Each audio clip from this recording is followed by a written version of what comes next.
Shalom saudara-saudara, kembali lagi kita akan mendengarkan renungan episode family. Sebelum kita mendengarkan, marilah kita berdoa terlebih dahulu. Tuhan, terima kasih Bapa, terima kasih Roh Kudus. Kami bersyukur Tuhan untuk hari ini Kau masih memberikan kami kesempatan Tuhan untuk kami dapat bangun Tuhan dengan tubuh yang sehat, tubuh yang segar Tuhan. Kiranya sebentar kami mau mendengarkan renungan Tuhan dari renungan Tuhan. Kiranya apa yang kami dengarkan menjadi baik bagi kami Tuhan. Terima kasih Bapa, terima kasih Roh Kudus. Kami sudah berdoa dan bersyukur. Haleluya. Amin. Hari ini saya akan membawakan tema renungan dengan judul Ketundukan yang Membawa Kuasa. Nah, bagaimana kita bisa tunduk gitu, dan di mana mungkin dalam ketundukan ini juga sering dianggap mungkin kelemahan ya, maksudnya dalam hal kita tunduk sama atasan, kita tunduk sama orang yang lebih tua atau gimana gitu tuh. Mungkin ada sebagian orang yang berpikir seperti itu. Tapi konteks yang saya mau bawa ini, ketundukan itu bukanlah sebagai sebuah kelemahan, tetapi justru membawa kuasa. Mari kita saya ambil ayat di Yakobus 4 ayat 7. Karena itu tunduklah kepada Allah dan lawanlah iblis, maka ia akan lari daripadamu. Sebelum saya lanjut ke materi saya mau kesaksian dulu. Jadi dari ayat ini saya mengalami secara langsung itu, di mana waktu itu di bulan Maret ya, itu ada suatu peristiwa di mana anak saya itu menangis secara tiba-tiba dan nggak mau berhenti gitu. Saya dengan istri saya bingung gitu apa yang harus kami lakukan gitu. Sudah dikasih susu nggak mau, diajak tidur nggak mau, diajak main pun juga nggak mau, nangis terus.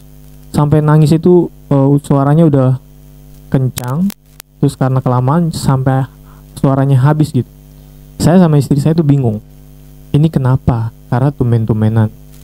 Nah, entah bagaimana saya kepikiran saya mau mendoakan anak saya gitu. Saya gendong, saya doakan gitu, sambil saya gendong jalan, saya sambil doa gitu, dengan benar-benar berdoa lah gitu. Setelah berdoa itu sampai saya bolak-balik di lantai 1 beberapa kali gitu dengan istri saya yang menopang gitu ya. Nah, di saat itu anak saya diam, anak saya langsung tidur, tapi saya merasa badan saya tuh kayak langsung gitu, merasa langsung bulu-bulu saya tuh merinding banget. Saya nggak tahu kenapa, entah memang apakah ada roh yang benar mengganggu anak saya, dan ketika saya doakan dia langsung tenang. Saya nggak tahu, tapi yang saya rasakan adalah ketika saya berdoa anak saya tidur langsung tenang, dan seluruh badan saya tuh berasa merinding banget gitu.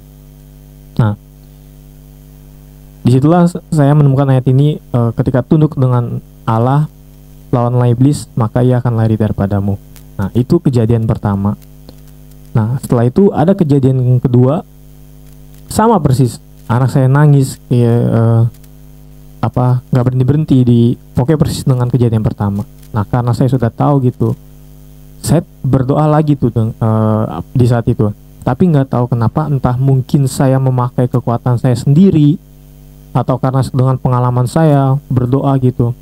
Nah, pada saat itulah saya nggak mampu untuk berdoa gitu, karena dalam hati saya memang berdoa gitu, tapi saya berdoa nggak tahu kenapa saya kayak setengah hati gitu. Saya nggak tahu kenapa saya sudah menguatkan hati saya, tetap nggak tahu kenapa hati saya kayak setengah hati gitu. Entah karena memang saya berpikir sudah pernah mengalami, saya tahu jadi harus begini-begini gitu. Tapi akhirnya saya nggak tahu, saya nyerah. Akhirnya saya keluar dari rumah itu, maksudnya mencari angin gitu, Karena saya sudah berdoa gimana pun dengan dan istri saya juga menopang.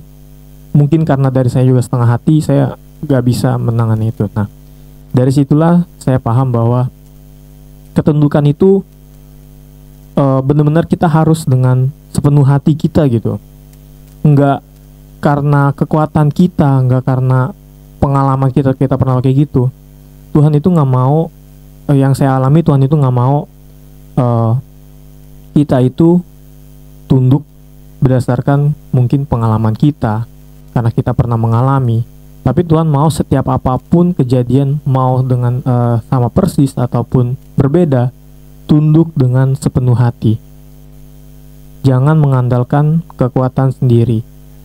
Itu yang saya alami, yang saya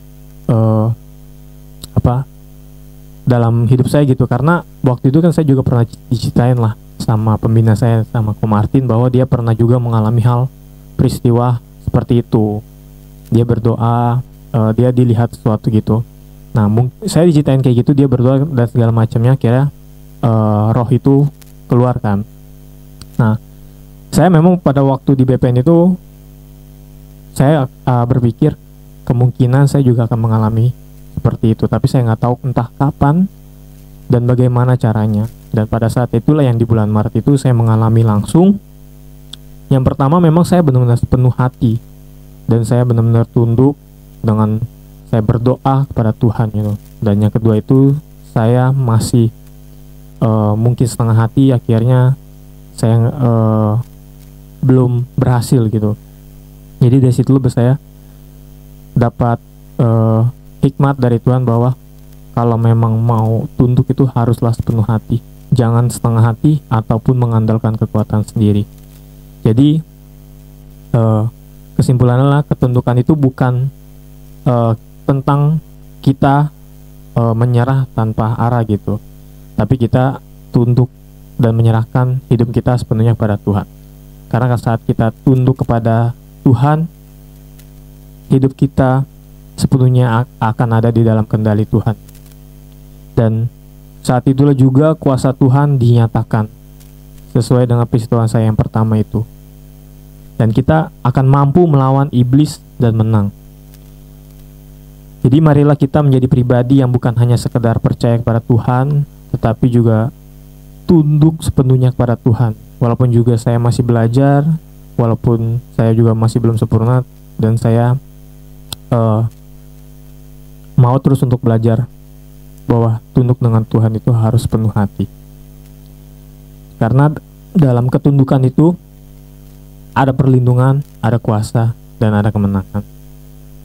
Tuhan Yesus memberkati. Mari kita berdoa. Terima kasih Tuhan, terima kasih Roh Kudus. Kami bersyukur Tuhan untuk hari ini Tuhan, kiranya apa yang sudah hamba sampaikan Tuhan kiranya menjadi kekuatan bagi saudara-saudara yang sudah mendengarkan Tuhan. Kiranya apa yang sudah hamba bagikan Tuhan menjadi hal yang baik, hal yang positif bagi saudara-saudara Tuhan. Biarlah Tuhan juga hari ini Engkau berkati kami dalam hari ini, dalam aktivitas kami hari ini. Biarlah kami menyerahkan sepenuhnya kepadamu Tuhan. Kami mau tunduk sepenuhnya kepadamu Bapa. Terima kasih Tuhan, terima kasih Roh Kudus. Kami serahkan doa kami ini hanya ke dalam tangan Bapa. Hanya dalam Tuhan Yesus Kristus kami sudah berdoa dan bersyukur. Haleluya. Amin. Shalom. Tuhan Yesus memberkati.